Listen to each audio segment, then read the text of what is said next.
Welcome back to the Hannahcast YouTube channel, and today I'm going to be talking about the fact that Anora has won the Palme d'Or at the Cannes Film Festival this year. This is kind of big because not only is this the fourth year in a row, not counting 2020 because they didn't hand out any awards that year, in which Neon has won the Palme d'Or. They won it in 2019 for Parasite, 2021 for Titan, 2022 for Triangle of Sadness, and 2023 for Anatomy of a Fall. And other than Titan, what do those movies have in common? They got nominated for Best Picture at the Oscars, they got nominated for Best Director at the Oscars, and even screenplay. Well, all of them were Best Original Screenplay, but this one might also be Original Screenplay too. I have to do a little bit more digging, but I think it's Original Screenplay. And if I'm being honest, it sounds like it might be very strong in Best Picture. Now, let's move back a bit. What is Anora about? Well, according to Wikipedia, because I don't know why I'm using this, but whatever, a young stripper from Brooklyn marries the son of a Russian oligarch. I'm not exactly sure if I've pronounced that right, but okay. Her fairy tale marriage is threatened when the man's parents travel to New York to force an annulment. Now, this is interesting because it doesn't sound very Oscar baity, but however, people are saying it is a lot more digestible in terms of films that Sean Baker has made.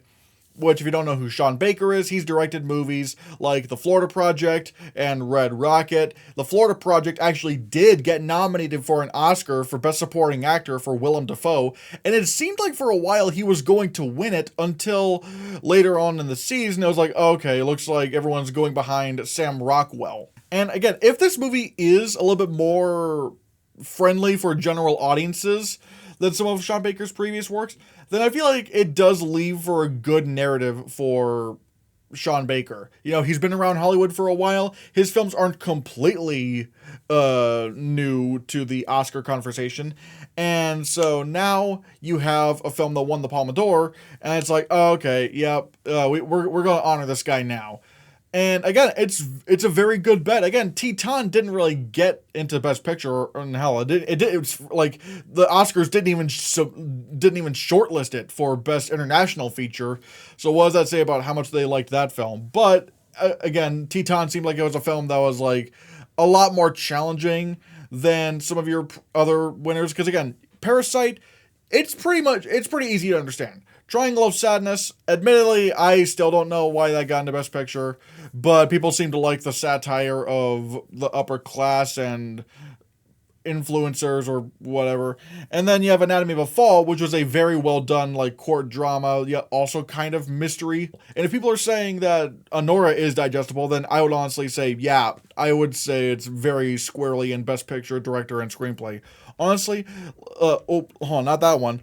Let's look at the stats right here. Maybe not the stats, of course, but and I'm gonna do my full like Oscar predictions in the beginning of June. So where I go down all the major categories, including a lot of the text. Obviously, I'm not gonna get into international feature this early, or documentary feature, or the short films or stuff like that, because especially the short films, I think really we can only try to predict the short films once the shortlists start to come in. But regardless, I'm still thinking Sing Sing is gonna take it. I mean, it seems like it makes the most sense out of all these so far. You know, people are saying it's very lighthearted, like not lighthearted, but it's like it makes you feel good. It could definitely get a screenplay win, and honestly, I feel like if it's winning Best Picture, Clarence Macklin needs to come along with it for Best Supporting Actor. I don't know why this movie would win Best Picture without Clarence Macklin winning Supporting Actor. Still, Blitz, I feel like that's something like the Golden Globes would go after, and the what is it called? Like the BAFTAs. I feel like this could be like a Revenant 1917 kind of film that they would get behind. Dune Part 2, it's only number 3 right now because I don't know what, like these are really the only 3 I'm kind of sure about, other than maybe Anora. I don't know, do I put Anora above Joker? I don't know. Then again, Joker, the thing with Joker is that it has a much higher nomination ceiling than something like Anora, so it's interesting. It's either going to get a bunch of nominations, or it's just going to come out and no one likes it and it just kind of like disappears.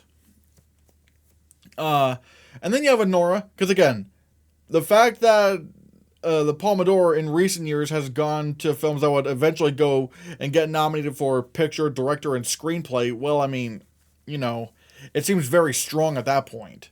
Then I have juror number 2. The reason why, and again, I have juror number 2 in because if this is Clint Eastwood's last film, this sounds like a film that would be very agreeable, in a sense. Like, it feels like a film that's not going to have a lot of controversy behind it, like American Sniper or Richard Jewell.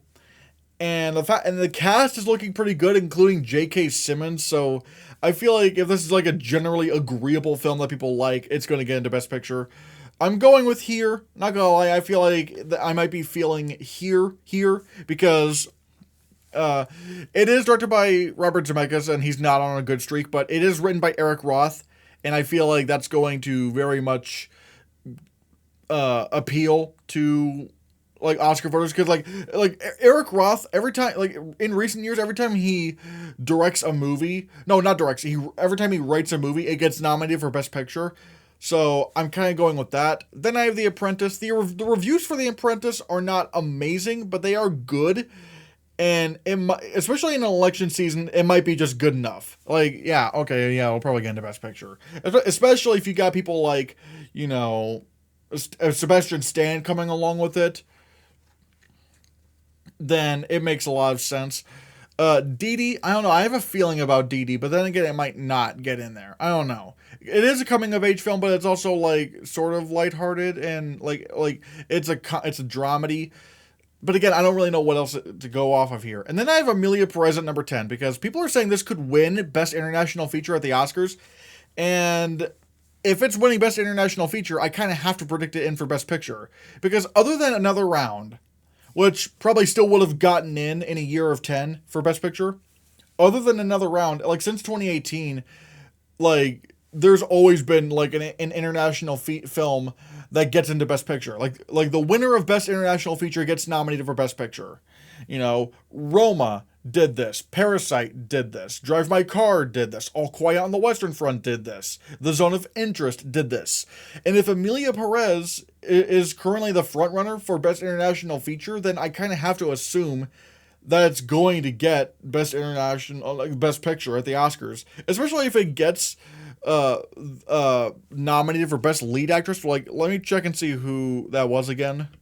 Yeah, Carla Sofia Gascon. If she gets nominated for Best Lead Actress, and people are saying like she's really, really good in it, then it would be very groundbreaking that a trans actress actually got into Best Lead Actress. Or let's just say they put her in supporting. Regardless, there is a very good case to make there. Again, aside from its acting nominations and the fact that, aside from its acting potential, if it's going to win international feature, I kind of have to put it in here because it makes sense. And I know people are going to try to go, well, there's not a rule that says they have to have an international film in there. Yes, it's not a rule, but come on, there's a clear pattern and it's best to follow that pattern, you know? So yeah, I am kind of going with that. The collaboration, maybe it's Anthony McCartan. I don't know.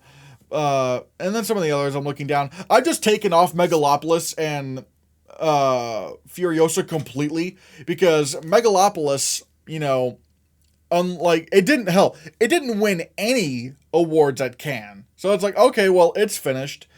I can't see what, other than maybe like production design and costume design, I don't know what else it could get. And maybe cinematography, but I don't know. It would have very few tech nominations, but it's absolutely dead in the Best Picture conversation. People hate it. And then Furiosa, it's kind of what I expected. I haven't seen it yet, but I'm talking about like in terms of like, you know, what the general reaction for Furiosa was.